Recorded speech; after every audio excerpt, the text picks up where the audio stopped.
Hello student, তোমরা যারা ক্যালকাটা ইউনিভার্সিটির আন্ডারে সেমিস্টার 4-এর ছাত্রছাত্রী আছো এবং তোমাদের ইতিহাস সাবজেক্টে অনার্স আছে, তোমাদের জন্য আজকে ক্লাসটা খুবই গুরুত্বপূর্ণ। আজকে ক্লাসে তোমাদের ডিএসসিসি 8 পেপারের 100% কমনযোগ্য লাস্ট মিনিট সাজেশান নিয়ে আলোচনা করব।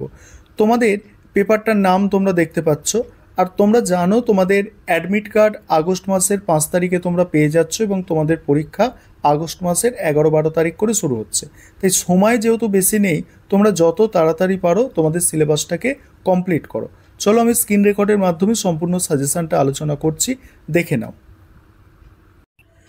এবারে তোমরা ডিএসসিসি 8 পেপারের সম্পূর্ণ সাজেশানটা দেখে নাও। তোমাদের ডিএসসিসি 8 পেপারে হিস্ট্রি অফ ইউরোপ, সেখানে 1650 থেকে 1780 এটা তোমাদের সিলেবাস। এবারে 20 নম্বরের 3টে প্রশ্ন অ্যান্সার করতে হবে। তোমরা জানো 20 নম্বরের জন্য যে প্রশ্নগুলো তোমরা তৈরি করবে দেখে নাও।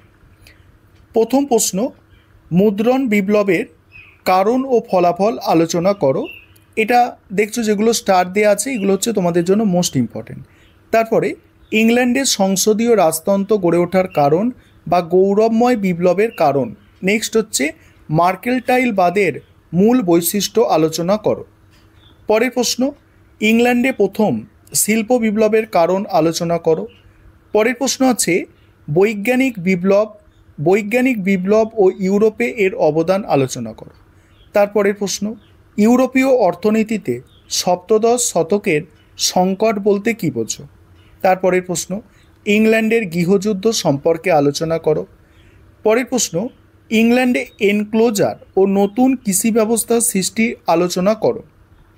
নেক্সট, ইউরোপের সামরিক বিপ্লব সম্পর্কে আলোচনা করো। নেক্সট, ষষ্ঠদশ শতকে মূল্য বিপ্লবের কারণ ও প্রভাব আলোচনা করো। নেক্সট, পঞ্চদশ ও ষোড়শ শতকে ইউরোপের অর্থনীতির বৈশিষ্ট্য লেখো।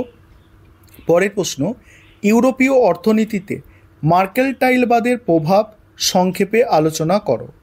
তারপরে দেখো পরের প্রশ্ন, অষ্টাদশ শতকে ইউরোপের জ্ঞানদীপ্ত স্বৈরাচারের বৈশিষ্ট্য আলোচনা করো। আর তোমাদের যেগুলো স্টার দিয়ে চিহ্নিত করা আছে এগুলো হচ্ছে অধিক গুরুত্বপূর্ণ প্রশ্ন।